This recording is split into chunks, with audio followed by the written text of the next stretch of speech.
Je vous souhaite la bienvenue pour la 7e édition de ce colloque Actualité de la doctrine sociale de l'Église.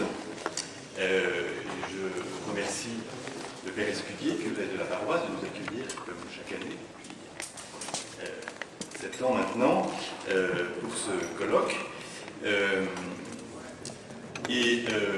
Ce colloque qui est consacré, voilà, la couleur qui arrive, que je laisse s'installer.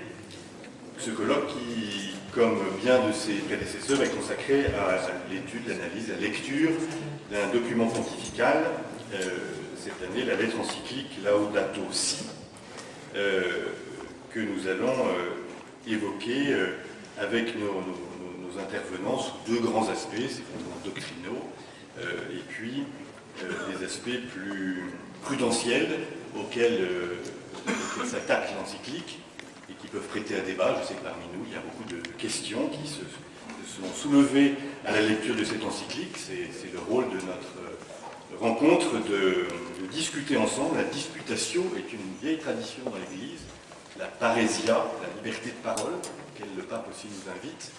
Nous allons la mettre en pratique, et donc je remercie les intervenants qui ont bien voulu s'associer à notre réflexion, de se prêter à l'exercice, et puis avec vous, puisque les deux séances d'intervention qui vont couper cet après-midi, nous aurons une discussion. Alors, je laisse la parole sans plus tarder. Je ne rentre pas dans cette encyclique, dont je vous rappelle que le pape a rappelé en commentaire que ce n'était pas une encyclique verte, mais une encyclique sociale, donc elle s'inscrit dans la tradition de l'enseignement social de l'Église.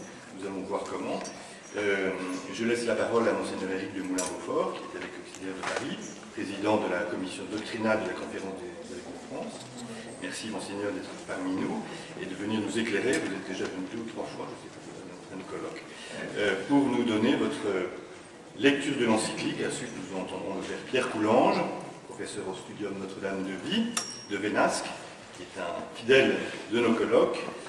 Jean Soubrier, directeur de l'Institut politique Léon Armel, que nous accueillons pour la première fois, et puis le professeur Jean Inaudet, président de l'Association des économistes catholiques, qui nous parlera précisément de l'aspect social de l'enseignement de Laudato Si. Voilà, Monseigneur, je vous laisse la parole. Je ne sais pas si vous avez debout ou assis. Les deux sont possibles.